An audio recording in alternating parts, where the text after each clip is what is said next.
Membentang dari lereng Bukit Barisan hingga Selat Malaka, Provinsi Riau menyimpan kekayaan alam yang beragam.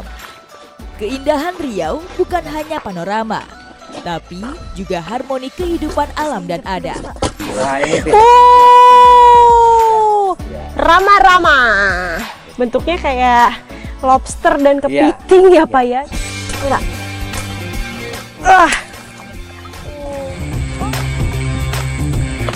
Ya, ini dia. Oh, agak kecil ya. Sekarang saya sama Ibu Atika lagi mau bikin sagu yang menjadi sumber karbohidrat untuk masyarakat di suku asli hutan. Caranya hanya disangrai aja. Jadi selama kita nyangrai sagunya harus terus dibolak-balik. Sagu gobang. Nah, ini nanti akan dihidangkan bareng sama Rama-Rama. Makan.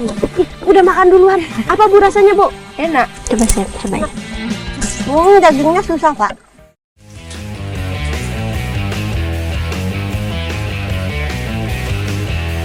Membentang dari lereng Bukit Barisan hingga Selat Malaka, Provinsi Riau menyimpan kekayaan alam yang beragam.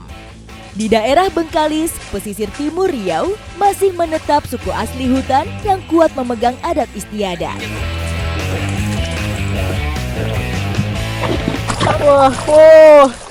Masih tentang mengeksplor keragaman suku yang ada di Indonesia. Seperti sekarang saya bersama dengan suku asli hutan. Ini ada Bang Wira dan juga Bapak Muner. Kita mau mencari satu binatang yang menurut saya namanya unik sekali. Rama-rama. Kali ini saya mau mencari penghuni bakau yang tinggal dalam gundukan tanah.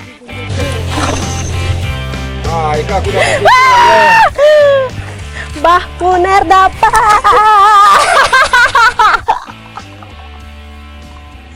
Ini karena lokasinya memang harus di rawa-rawa dan juga berlumpur seperti ini. Saya jalannya agak susah. Jadi memang habitatnya dia tuh tempatnya harus lumpur ya Pak ya. Iya. Mana coba lihat. Nah, Pak Munir dapat. Ih, besar. Besar. Ukurannya besar. Pak. Jalan. Setelah sarang ditemukan, bagian atas harus dibongkar sampai didapat lubang persembunyian. Barulah mencari jalur air untuk memompa lubang supaya Rama-rama mau keluar.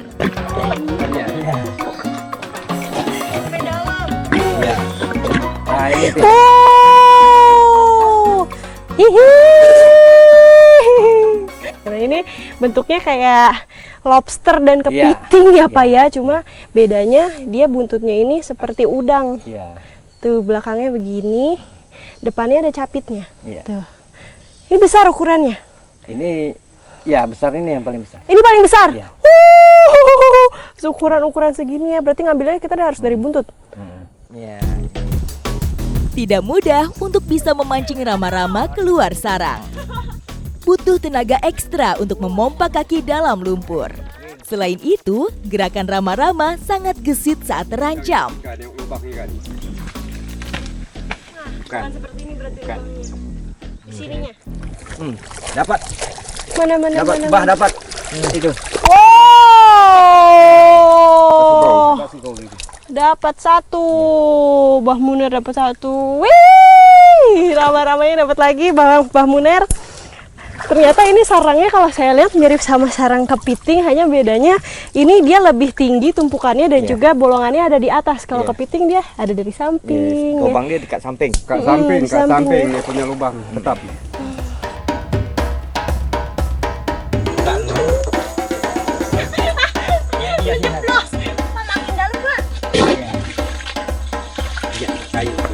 Ya, ini dia.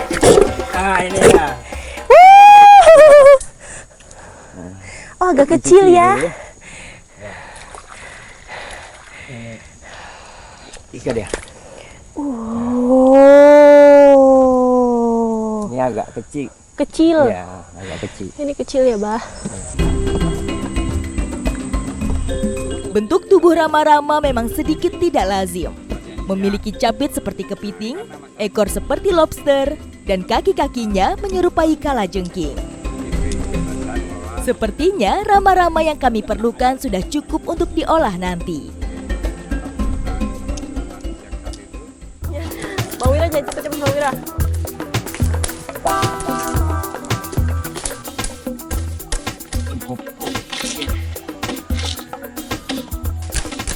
Di tempat saya berada ini adalah salah satu hutan yang masih sangat dijaga sama masyarakat suku asli hutan. Karena dari hutan ini juga masyarakat mencari kebutuhan pokok. Hutan sagu yang masih menjadi makanan utama untuk masyarakat di sini.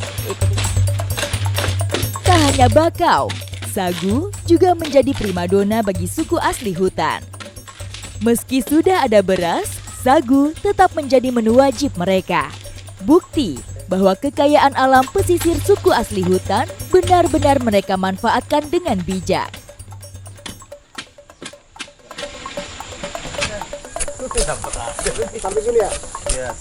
Udah semua ya Bang? Nanti langsung dibawa.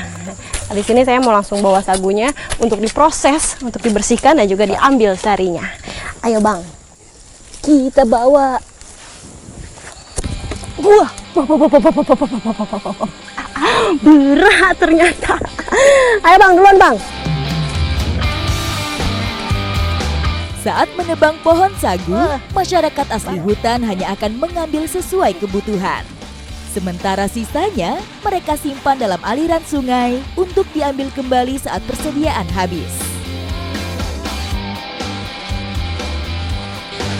Mengolah sagu juga adalah salah satu kegiatan yang dilakukan oleh suku asli hutan. Kalau lagi di darat, selain cari air, selain cari bahan makanan yang lain, mengolah sagu juga masih menjadi kegiatan kalau di darat ya Bang.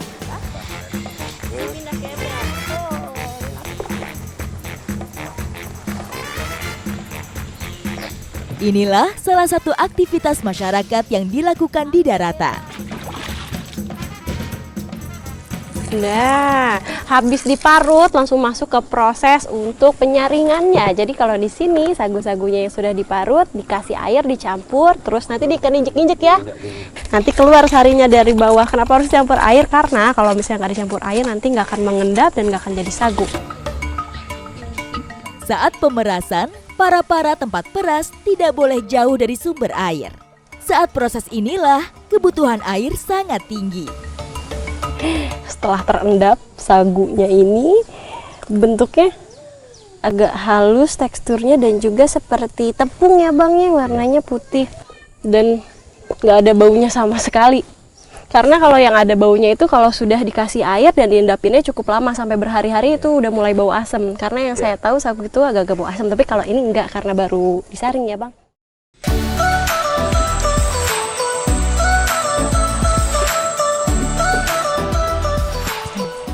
Sekarang saya lagi bersama salah satu keluarga dari suku asli hutan. Nah, saya pengen tahu gimana sih cara masyarakat di sini untuk memanfaatkan hasil alam sebagai sumber kehidupan. Ikuti jejak saya, jejak petualang. Ayo Pak, dayung lagi Pak. Sebagai salah satu penjaga terakhir hutan mangrove di pesisir Bengkalis, suku asli hutan memiliki banyak kearifan yang bisa saya pelajari. Menaiki sampan sambil menikmati pemandangan hutan bakau yang sangat membuat saya lebih tenang dan juga ini menyenangkan sekali ya. Dan ternyata hutan bakau ini juga adalah penghasil oksigen terbanyak dibandingkan tanaman yang lain. Makanya masyarakat suku asli hutan lebih suka tinggal di dekat-dekat bakau karena ya begini, udaranya segar, sejuk. Jadi lebih tenang perasaannya. Biasa makan sagu pakai apa di sini Bu? Ikan? Bisa. Bisa? Bisa.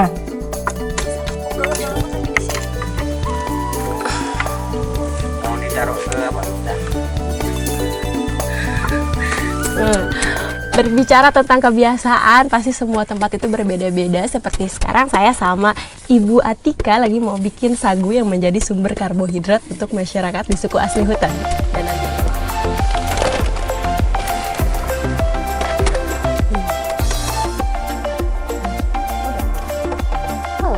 Rumah sampan menjadi tempat utama suku asli hutan untuk berlindung dan beristirahat. Meski tahun 1998 mereka sudah mulai mendapat rumah di darat, sifatnya hanya sebagai tempat singgah sementara.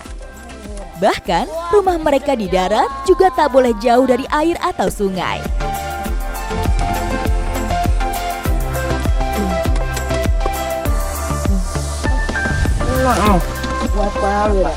Oh, itu takarannya segitu-segitu. Tambah lagi. Ini sekarang saya sama ibu lagi mau bikin sagu gobak. Jadi caranya hanya disangrai aja, tapi harus sedikit demi sedikit disangrainya, jangan langsung semuanya karena biar rata ya Bu. Terus dikasih sampai nanti dia akan berubah warna. Ukuran sampan ini memang tak luas, tapi cukup untuk aktivitas memasak, makan, atau sekedar istirahat. Jadi selama kita nyangrai sagunya harus terus dibolak-balik, karena kalau misalnya nggak dibolak-balik terus nih akan gosong sebelah tuh. Lihat di bawah-bawahnya aja udah mulai gosong. Harus terus sambil dibolak-balik. Tapi untungnya keluar. Untung apa? Sagu gobak. Ini kita baru masak sagu.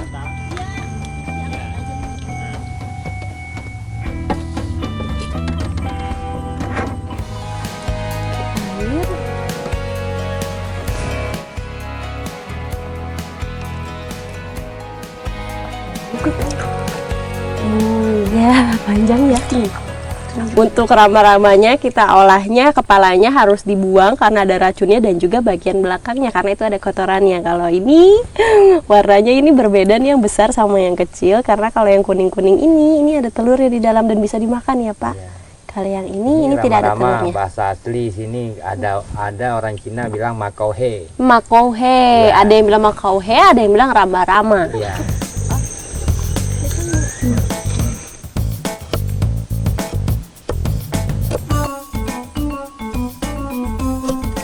Ini langsung ditumis tuh Bu.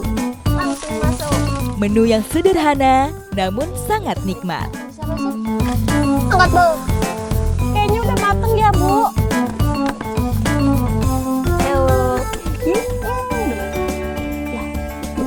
Saat yang paling saya suka ini sudah mau dimulai makan. Saya udah penasaran rasa rama-ramanya dicampur sagu seperti apa. Ih, udah makan duluan. Apa Bu rasanya Bu? Enak. Enak. Coba saya cobain.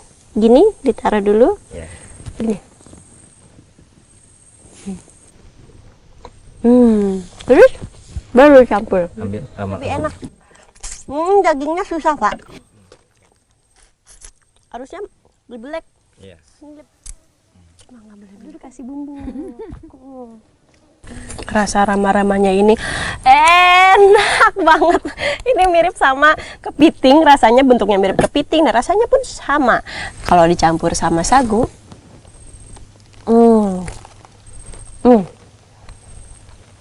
ini bikin makin kenyang ya Bu ya.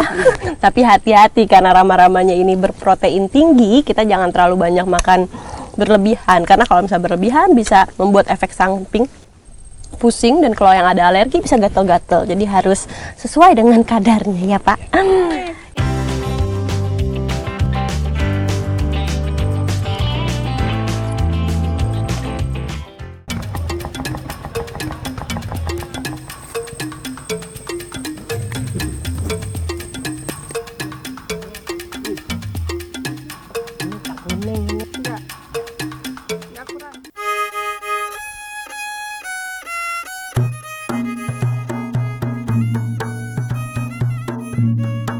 Jika di Bengkalis ada suku asli hutan, di Siak menjadi rumah bagi suku anak rawa. Petualangan saya dimulai dari kampung penyengat di sepanjang Sungai Apit.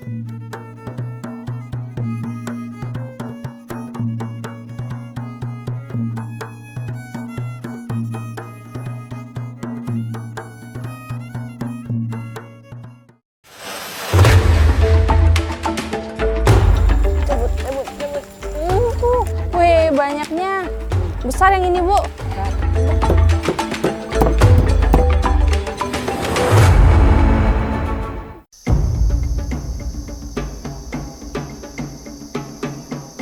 Bagi suku anak rawa, alam adalah sumber kehidupan, pengetahuan, dan harmoni. Suku ini memiliki hubungan erat dengan hutan dan rawa, tempat mereka bergantung dan beradaptasi.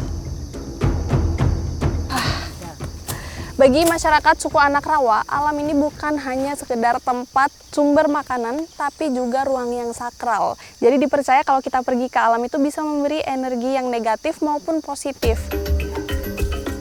Tidak hanya digunakan sebagai bumbu dapur. Di Indonesia, kunyit juga kerap dilibatkan sebagai bahan dalam acara spiritual. Nah, kita barusan dapat salah satu bahan utama untuk membuat bebedak, yaitu kunyit. Dan kunyit ini banyak sekali khasiatnya untuk kesehatan kita. Udah Ibu, di mana lagi?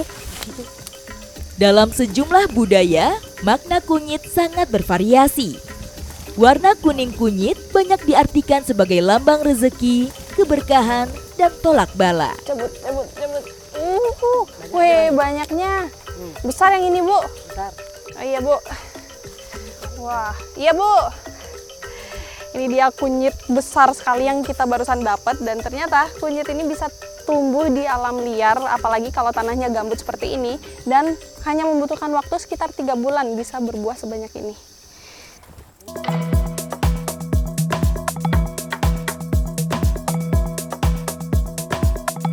Ini dicuci semua, Ibu? Iya. Mari, Ibu. Kita bagi 2, Ibu. Atau dipatahin aja ini. Bagi suku Anak Rawa sendiri biasanya melakukan bebedak itu paling tidak 1 bulan sekali, kata mereka, untuk membersihkan nyawa, Ibu ya. Dan kalau bisa saya artikan, mungkin untuk membersihkan dari energi-energi negatif. Bebedak merupakan tradisi pembersihan diri setelah melakukan aktivitas di alam. Untuk membuat ramuannya dibutuhkan bahan pelengkap lain, yaitu beras. Sementara untuk air bilas merupakan air bersih dengan tambahan perasan limau. Langkah berikutnya menghaluskan beras menjadi tepung dan dicampur dengan kunyit. Bu, bebedak yang sudah jadi bentuknya lumayan cair ini seperti lulur yang dipakai dengan tujuan untuk pembersihan. Nah, sekarang aku mau pakaiin ke Ibu Sena dulu. Sini, Bu ya. Ramuan bebedak kemudian dioleskan ke beberapa bagian tubuh. Kegiatan bebedak ini sudah lazim dilakukan suku Anak Rawa sejak dulu. Ritual pembersihan ini dilakukan tak hanya selepas dari hutan, namun juga saat memperingati hari besar. Ini udah kering, bisa dibilas, Ibu. Ini ya. Wah.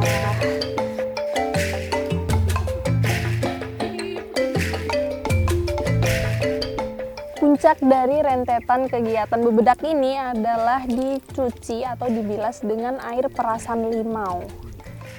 Jadi ini nggak cuma bersih, cerah, dan wangi, tapi juga energi negatif kita ikut luntur, Ibu ya. Iya.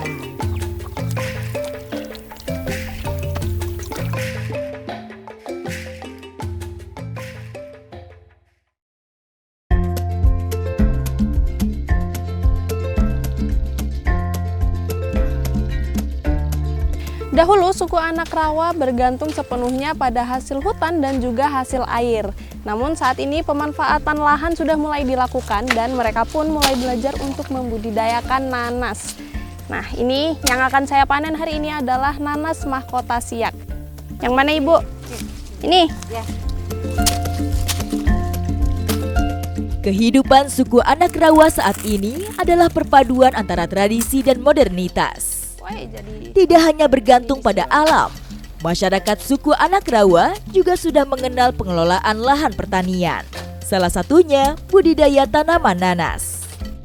Nanas mahkota siak merupakan jenis yang sudah dikenal dan menjadi komoditas unggulan di sini. Untuk lahan perkebunan nanas di sini sendiri itu zaman dulu adalah rawa-rawa, dan di sini sebagian besar rawa itu sudah dialihkan untuk menjadi perkebunan sawit dan perkebunan nanas. Karena yang pertama di sini lahannya adalah gambut. Jadi tanah gambut ini emang paling pas sekali untuk menumbuhkan nanas yang ukurannya besar seperti ini. Ratusan hektar perkebunan nanas bisa dengan mudah ditemukan, sehingga hasilnya bisa dipanen setiap saat. Tanah di Kampung Penyengat terbilang ideal untuk budidaya buah nanas. Area dengan sinar matahari penuh dan suhu hangat antara 23 sampai 32 derajat Celcius. Nah, untuk nanas yang dipanen di sini ini memang sengaja pilihnya yang sudah tua tapi belum matang, karena memang nanas di sini untuk dikirim ke luar kota. Jadi supaya nggak busuk di perjalanan. 1 hektar lahan perkebunan bisa menghasilkan setidaknya 1000 buah nanas. Ini bisa di sini. Nanas yang sudah dipetik tinggal diangkut dan siap dikirim ke sejumlah wilayah di Provinsi Riau.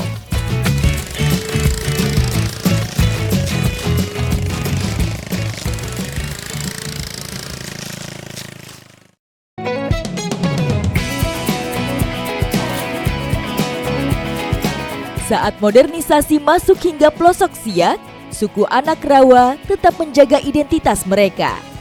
Hidup selaras dengan alam.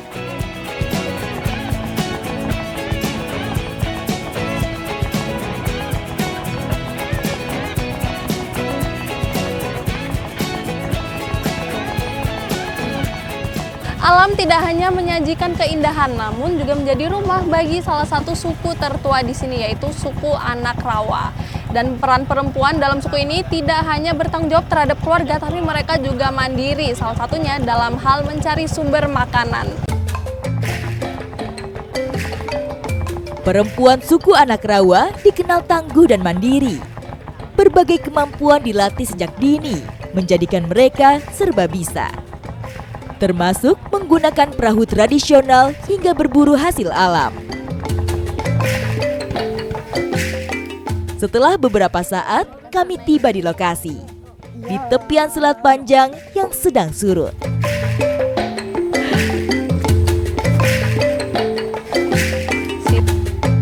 Ini salah satu tantangan mencari lokan dan sepetang.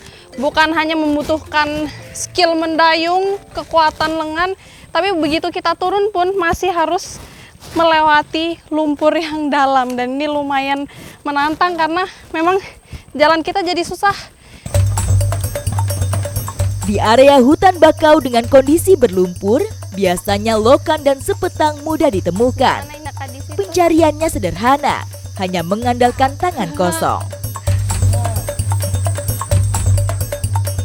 Ini kita baru masuk dan melihat banyak tanda-tanda adanya sepetang. Nah, kalau sepetang ini memang lebih mudah dicari karena dia sedikit muncul ke permukaan, dan mencarinya itu dengan cara ditusuk pakai satu jari dan nanti dia langsung nempel di tangan seperti ini. Jadi mudah sekali. Nah, kalau lokan ini yang saya belum nemu dari tadi. Wih, dalam. Untuk bisa mendapatkan lokan dibutuhkan ketelitian. Lokan berdiam di dalam lumpur sehingga sulit ditemukan. Ibu, saya belum dapat lokan. Kalau cari lokan seperti apa tempatnya? Ini Licin. Bentar Ibu, saya ke sana ya. Iya, licin.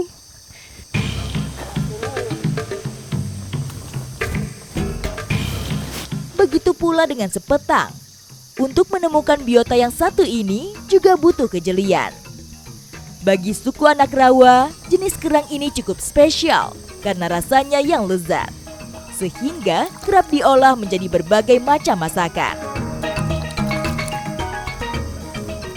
Nah, ini saya dapat lokan. Dia ternyata bentuk kerang yang lumayan besar dan sebenarnya itu terkubur di dalam lumpur. Tapi mungkin karena di sini kondisinya sedang surut, jadi dia bisa datang ke permukaan. Dan ini ujungnya bisa dilihat cukup runcing, jadi kalau keinjak ini bahaya sekali, makanya mata kita harus jeli. Keterlibatan perempuan suku anak Rawa saat mencari sumber pakan di bakau menjadi bukti betapa penting peranan perempuan. Mereka adalah wajah ketangguhan sekaligus penjaga tradisi dan kearifan alam.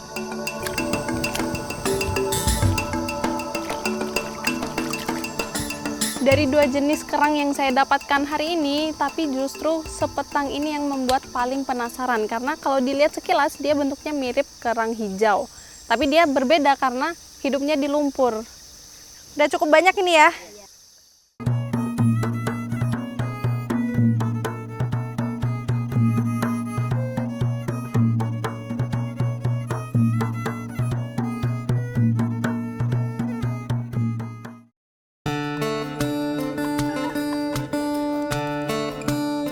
Saatnya kami mengolah hasil buruan alam, sepetang dan lokan. Tentu saja dengan buah nanas menjadi pelengkap hidangan nanti. Lokan dan sepetang yang sudah kita cari bersama ini akan dimasak senoyot. Dan ternyata kalau bagi masyarakat suku Anak Rawa, senoyot ini adalah hidangan spesial yang biasanya disajikan kepada tamu-tamu. Bagi suku Anak Rawa, kehadiran tamu selalu disambut dengan hangat. Tidak hanya dengan keramah tamahan, tamu yang berkunjung akan dihidangkan sajian khas. Untuk masakan yang akan dibuat kali ini bernama senoyot, kombinasi dari sepetang, lokan, sagu, kangkung, dan bumbu khas. Udah halus ini, Bu. Apa dulu yang dimasak? Ini atau ini? Ini dulu dengan ini. Oh, ini sama ini. Yuk.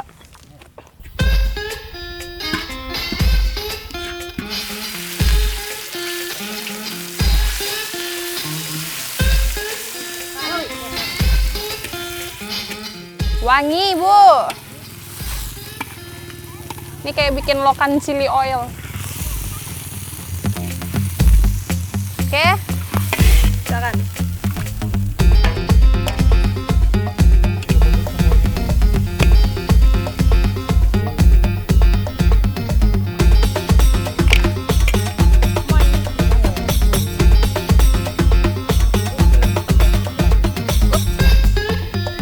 Sudah ini, Bu? Ya. Udah ya? Oke. Nah, sebagai langkah terakhir di masakan ini akan dimasukkan sagu yang sudah dicairkan untuk sebagai pengental. Dan sagu sendiri merupakan makanan pokok di sini dari zaman dahulu dan sampai sekarang pun masih dikonsumsi. Sudah bisa masuk, Ibu? Bisa. Senoyot merupakan salah satu hidangan istimewa. Masakan ini sering hadir dalam berbagai acara besar. Ibu, mari, Bu. Tradisi menjamu menjadi kebiasaan yang lazim ditemukan di kampung penyengat. Hasil masakan akan dinikmati bersama-sama oleh seluruh warga suku Anak Rawa. Mari, Ibu. Mari, Nenek, makan. Kita makan sama-sama. Iya. Ya. Sedap sekali, Ibu. Iya.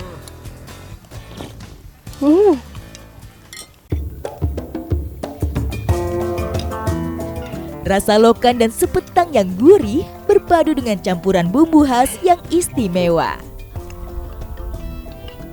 Sebagai hidangan penutup, disajikan buah nanas hasil panen kami tadi.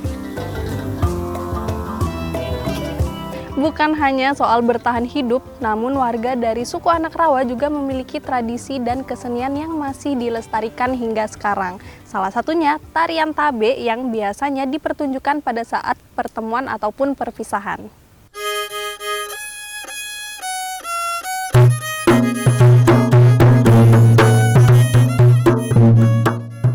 Tidak cukup hanya menjamu, kali ini ada sajian musik khusus yang sudah disiapkan. Musik tabe, sebuah irama khas yang dihasilkan dari beberapa alat musik seperti biola, gong, dan gendang. Alunan musik tabe identik dengan melodi mendayu yang cukup kental dengan nuansa Melayu.